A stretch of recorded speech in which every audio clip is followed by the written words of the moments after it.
అందరికీ నమస్కారం అండి. నా పేరు జైభీం శ్రీనివాస్, నేను అడ్వకేట్ అండి. ఈరోజు విజయవాడలోని సిటీ సివిల్ కోర్టు బయట ఈరోజు నిరసన వ్యక్తం చేయడానికి ముఖ్య ఉద్దేశం ఏంటంటే, దళిత వర్గానికి ఎస్సీ వర్గానికి సంబంధించిన సీనియర్ ఐపీఎస్ ఆఫీసర్ అయిన పివి సునీల్ కుమార్ గారు డీజీ క్యాడర్ అండి, డైరెక్టర్ ఆఫ్ పోలీసు క్యాడర్. ఆయన ఏంటంటే ఆయన అన్యాయంగా అక్రమంగా ఈ ప్రభుత్వం, ఆంధ్రప్రదేశ్ ప్రభుత్వం అనగా కూటమి ప్రభుత్వం అన్యాయంగా అక్రమంగా సస్పెండ్ చేయడాన్ని మా న్యాయవాదుల సంఘం మొత్తం తీవ్రంగా దాన్ని ఖండిస్తున్నాము. దాని నిరసన కూడా వ్యక్తపరుస్తున్నాము. ఎందుకంటే సీనియర్ ఐపీఎస్ అధికారి అయిన పివి సునీల్ కుమార్ గారు ఆయన సీనియర్ ప్రకారం నెక్స్ట్ డీజీపీ, ఆంధ్రప్రదేశ్ రాష్ట్రానికి మెయిన్ డీజీపీ అయ్యే ఎంటైట్లు అర్హత ఆయనకు మాత్రమే ఉంది. కాబట్టి ఆయన ఎస్సీ కులానికి సంబంధించిన వ్యక్తి అని, దళిత వర్గానికి సంబంధించిన వ్యక్తి అని, ఆయన ఆంధ్రప్రదేశ్ రాష్ట్రానికి మెయిన్ డీజీపీ అయ్యే అవకాశం ఉంది. కాబట్టే ఈ కూటమి ప్రభుత్వం కావాలని కుట్రపూరితంగా ఏదో వంకలు సాకులు ఎత్తుక్కుంటూ ఆయన అక్రమంగా అన్యాయంగా సస్పెండ్ చేయడం జరిగింది. ఆ సస్పెండ్ని మేము ఖచ్చితంగా తీవ్రంగా ఖండిస్తున్నాము, వ్యతిరేకిస్తున్నాము. ఖచ్చితంగా ఇలాంటి సీనియర్ ఐపీఎస్ ఆఫీసరు, దళిత వర్గానికి సంబంధించిన ఆఫీసర్ ఖచ్చితంగా ఆంధ్రప్రదేశ్ రాష్ట్రానికి మెయిన్ డీజీపీ అవ్వాలని మేమంతా కోరుకున్నాము. మరోసారి ఈ కూటమి ప్రభుత్వం కూడా మరోసారి పునఃపరిశీలించాలి. ఏదైతే సస్పెండ్ చేసిన ఆ సస్పెండ్ని సెట్సైడ్ చేసి ఎత్తేసి ఆయనకు ఆంధ్రప్రదేశ్ రాష్ట్రానికి మెయిన్ డీజీపీగా మళ్ళీ పోస్టింగ్ ఇవ్వాలని మేము కోరుతా ఉన్నాను.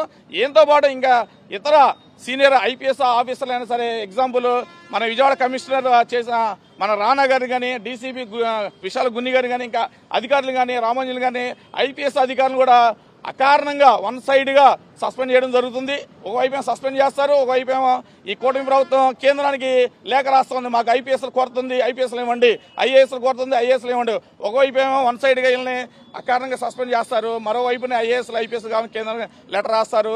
మరొకసారి ఈ కూటమి ప్రభుత్వం ఏదైతే సస్పెండ్ చేశారో వాళ్ళు తీసుకున్న నిర్ణయాన్ని మేము తీవ్రంగా ఖండిస్తున్నాము. మరొకసారి పునఃపరిశీలించి వీళ్ళందరికీ మళ్ళీ పోస్టింగ్లు ఇవ్వాలి. ఇప్పుడు లాస్ట్ గవర్నమెంట్ పాలసీని ఐఏఎస్ ఐపీఎస్లో ఇంప్లిమెంట్ చేశారు.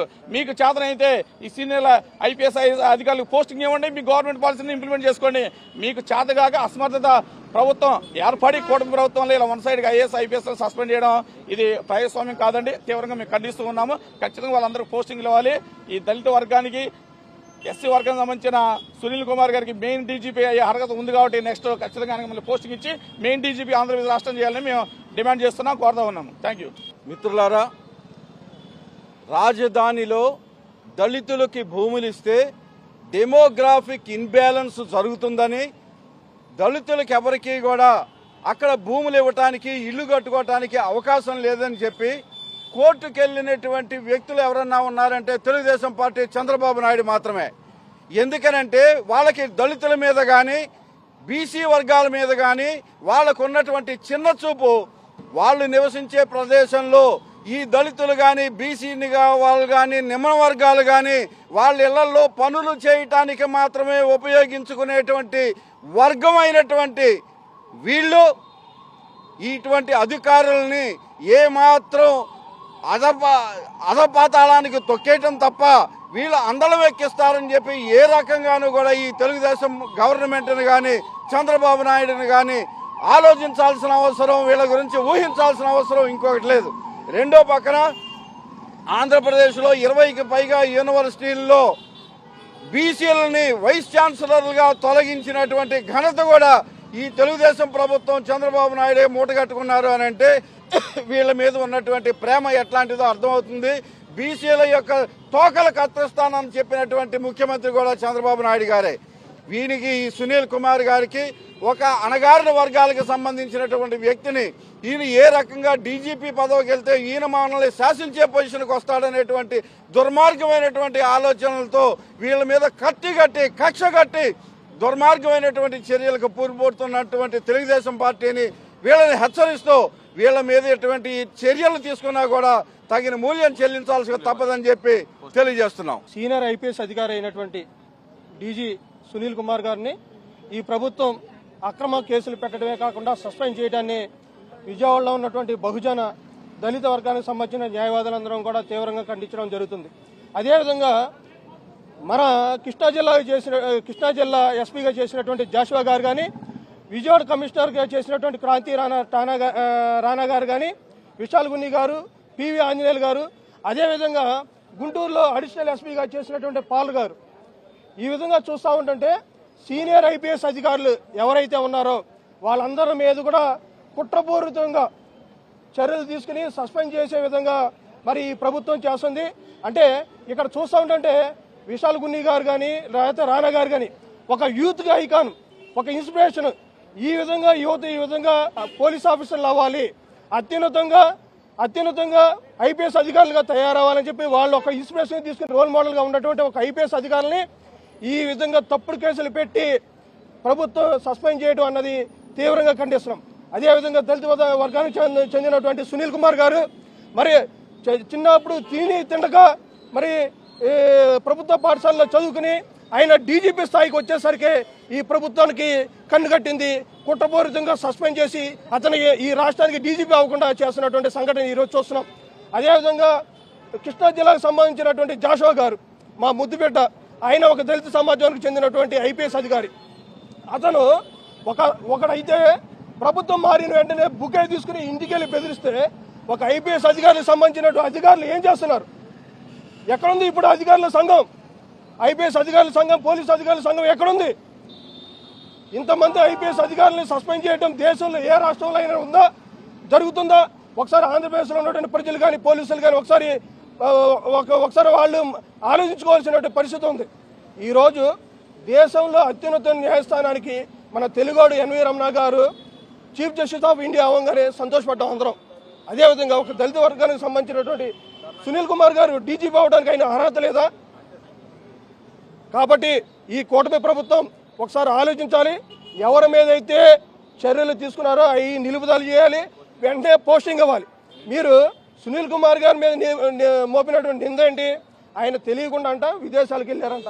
వెళ్ళి మీ ఆస్తులు ఏమైనా కాజేసుకున్నారా? మీ ఆస్తులకి ఏమైనా రాసుకున్నారా? మరి గత ప్రభుత్వంలో ఒక మంత్రి గారు అయితే మరి పన్ను చూపించుకోవడానికి స్విట్జర్లాండ్ వెళ్ళాడు కదా, ఆ లెక్కలన్నీ తీరా? కాబట్టి దళిత వర్గాల మీద జరుగుతున్నటువంటి దాడులను బెజవాడ బార్ అసోసియేషన్లో ఉన్నటువంటి దళిత వర్గాలకు సంబంధించిన న్యాయవాదులందరం కూడా మేము ఖండిస్తున్నాం. వెంటనే వీళ్ళ మీద తీసుకున్నటువంటి చర్యలు నిలుపుదల చేసి వెంటనే సునీల్ కుమార్ గారిని ఈ రాష్ట్రానికి డీజీపీగా నియమించాలని చెప్పి కోరుకుంటున్నాం. ప్రజాస్వామ్యంలో బ్యూరోక్రాట్స్ అనేటువంటి ఐఏఎస్ ఆఫీసర్, ఐపీఎస్ ఆఫీసర్స్ కక్ష సాధింపు చర్యలుగా జరగడం అనేది ప్రజాస్వామ్యానికి సిగ్గుసేటు. ఈరోజు పివి సునీల్ కుమార్ గారు అవ్వచ్చు, రేపు ఇంకో అధికారి అవ్వచ్చు, అటువంటి చర్యలకు ప్రభుత్వాలు ముందుకెళ్ళకూడదు. దీన్ని బెజవాడ అబార్షన్ తరపున నేను ఖండిస్తున్నాను. ఎందుకంటే ఒక ఐఏఎస్ ఆఫీసర్ కానీ ఐపీఎస్ ఆఫీసర్ కానీ అత్యున్నతమైనటువంటి యూపీఎస్ సర్వీస్ కమిషన్ నుంచి రావడం జరిగింది. అటువంటి వ్యక్తులు సమాజంలో మొదటి పౌరులుగా ఉండి సమాజానికి సేవ చేస్తున్నటువంటి వ్యక్తుల్ని ఒక వ్యవస్థలో ఇలాంటి చర్యలకు గైకొనడం సిగ్గుచేటు. నేను ప్రధానంగా డిమాండ్ చేస్తున్నాను, అట్లాగే ఖండిస్తున్నాను. అటువంటి చర్యలకి ప్రభుత్వాలు ముందుకెళ్ళకూడదు. రాబోయే ప్రభుత్వాలు కూడా బ్యూరోక్రాట్స్ విషయంలో సరళమైనటువంటి విధానంతో ఉంటే వారు స్వేచ్ఛగా పనిచేస్తారు, సమాజానికి ఉపయోగపడతారని చెప్పని తెలియపరచుకుంటున్నాను.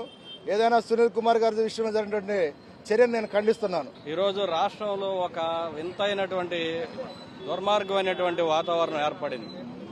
ఐఏఎస్ ఆఫీసర్, ఐపీఎస్ ఆఫీసర్ అయిన సునీల్ కుమార్ గారు, జాషువా గారు, మొన్న జైలుకి వెళ్ళినటువంటి పాల్ గారు, వీళ్ళందరూ కూడా రాష్ట్రంలో జాషువా గారు, పాల్ గారు అయితేనేమి, పివి సునీల్ కుమార్, వీళ్ళందరూ కూడా అట్టడుగు వర్గాలు, దళిత జాతుల నుంచి ఉన్నత చదువులు చదివి ఉన్నత పొజిషన్లో ఉన్నటువంటి ఒక మేధావి వర్గం.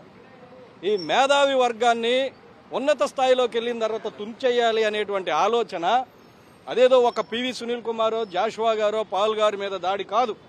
ఇది ఆంధ్రప్రదేశ్ రాష్ట్రంలో యావత్ అట్టడుగు వర్గాలు, మాల, మాదిగ, బీసీ, చాకలి, కమ్మరి, కుమ్మరి లాంటి బీసీ కులాలు, వృత్తి కులాలు ఏవైతే ఉన్నాయో, ఈ కులాలు ఏవైతే గవర్నమెంట్ స్కూల్లో ఇంగ్లీష్ మీడియం చదువుకొని డాక్టర్ బాబాసాహెబ్ అంబేద్కర్ దయతో ఆయన ఇచ్చినటువంటి రాజ్యాంగ ఫలాలను అనుభవించి సమాజంలో అత్యున్నతమైన స్థాయికి వెళ్ళినటువంటి ఈ వర్గాలని మీరు పైకి వెళ్ళిన తర్వాత మళ్ళీ తీసుకొచ్చి ఏదైతే పాతకాలంలో మూతికి ముంత ముడ్డికి తాటాకు కట్టారో మా వర్గాలకి, ఈ అట్టడుగు వర్గాల ప్రజలకి మీరు అక్కడే ఉండాలిరా, మీ స్థాయి అదే అని చూపించటమే. ఈరోజు అంత స్థాయికి వెళ్ళినాక కూడా వాళ్ళని తీసుకెళ్లి జైలు పెట్టడం, అకారణంగా అన్యాయంగా నోటీసు లాంటివి ఇవ్వకుండా, ప్రేయర్ నోటీసులు కానీ ఎక్స్ప్లెనేషన్ లేకుండా ఏకపక్షంగా సస్పెండ్ చేయడం అంటే మీకు మాట్లాడే వాయిస్ లేదు. ఎందుకంటే మాకు మీడియా లేదు. మేము ఎవరికైనా సమాజంలో బాధ వస్తే అందరి తరపున అట్టడుగు వర్గాల ప్రజలు నిలబడుతున్నాం. కానీ మాకు సమాజంలో బాధ వచ్చిన రోజున ఏ మీడియా వాస్తవాన్ని చెప్పట్లేదు. ఉన్నదేంటో చెప్పట్లేని సందర్భంలో మా నుంచి చదువుకున్నటువంటి మేధావులుగా ఈరోజు ఒక ఐపీఎస్ ఆఫీసర్ల మీద కేసులు పెడతామేంటి? రూల్ పొజిషన్ ఏమవుతుంది? రూల్ ఆఫ్ లా అనేది ఏమవుతుంది? ఒక పోలీసుల మీదే ఇంకో పోలీసుల కేసులు కట్టేసి జైలుకు పంపి కోర్టులు చుట్టూ తిప్పే ఉంటే ఈ రాష్ట్రంలో రౌడీ షీటర్లను కానీ అసాంఘిక శక్తులు కానీ భయమే ఉంటుంది. పోలీసులకే దిక్కు లేదంటే రేపు ఆఫీసర్కి ఎక్కడైనా పోలీసు పోస్టింగ్ ఇచ్చినా కానీ ఎవరైనా ఆఫీసర్ని గౌరవిస్తారా? ఆఫీసర్ స్వేచ్ఛగా తన విధి నిర్వహణ చేసేటువంటి అవకాశం ఉంటుందా? తన కింద సబార్డినేట్ కూడా చులకనైపోతాడు కదా.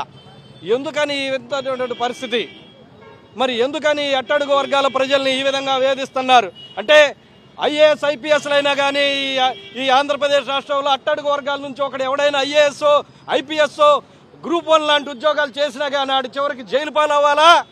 అదేనా మీరు ఇచ్చేటువంటి సమాధానం? క్రితంలో మీరు చెప్పారు చంద్రబాబు నాయుడు ఎవడు మాత్రం ఎస్సీ కులాల్లో పుట్టాలనుకుంటున్నారు. అది మీరు నిజం చేస్తున్నారా? ఈ రోజున ఐఏఎస్ ఐపీఎస్లను కూడా మీరు జైలు పాలు చేస్తారు. అట్టడుగు వర్గాలంటే మీకు అంత చిన్న చూపా? ఎందుకు మా వర్గాలను మీరు ఈ విధంగా కించపరుస్తున్నారు, వేధిస్తున్నారు? ఒక ఐఏఎస్ ఆఫీసరు విదేశాలకు వెళ్ళటం తప్ప? అంటే మేము విమానం ఎక్కకూడదు అనమాట. క్రితంలో మమ్మల్ని మూతికి ముంత కట్టారు, ముట్టికి తాటాకు కట్టారు. ఇదే పరిస్థితి మళ్ళీ ఆధునిక కాలంలో కూడా చేస్తున్నారు. ఒక ఐఏఎస్ ఆఫీసర్ విదేశాలకు వెళ్ళకూడదు, ఒక ఐపీఎస్ ఆఫీసర్ ఎస్సీల్లో ఎవడు కూడా విదేశాలకు వెళ్ళకూడదు. ఈ విధమైనటువంటి కక్షాపూరితమైన ధోరణి మరీ ముఖ్యంగా ఎస్సీల మీద, బీసీల మీద, మైనార్టీ వర్గాల మీద ఈ రాష్ట్ర ప్రభుత్వం ఒక విధంగా కక్ష కట్టినట్టు కక్షాపూరితంగా బయలుపడుతుంది.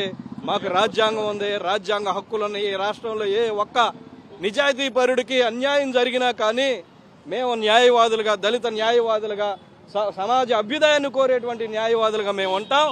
సామాజిక పోరాటంతో పాటు న్యాయ పోరాటానికి కూడా మేము ఉంటాం. ఏదైతే మా పివి సునీల్ కుమార్ విదేశాలకు వెళ్లారని కక్షపూరితంగా డీజీపీ అవ్వాల్సినటువంటి అధికారిని కక్షపూరితంగా సస్పెండ్ చేశారో దాన్ని రీవోక్ చేయాలని మేము రాష్ట్ర ప్రభుత్వాన్ని డిమాండ్ చేస్తున్నాం. వారికి పోస్టింగ్ ఇవ్వాలి. లేదంటే మీరు ఎప్పటికి కూడా మా అట్టడుగు వర్గాల యొక్క మనసుల్లో శత్రువుగానే మునిగిపోతారు. దీనికి తగిన మూల్యం మీరు చెల్లించుకుంటారని మేము బహుజన న్యాయవాదులుగా హెచ్చరిక జారీ చేస్తున్నాం.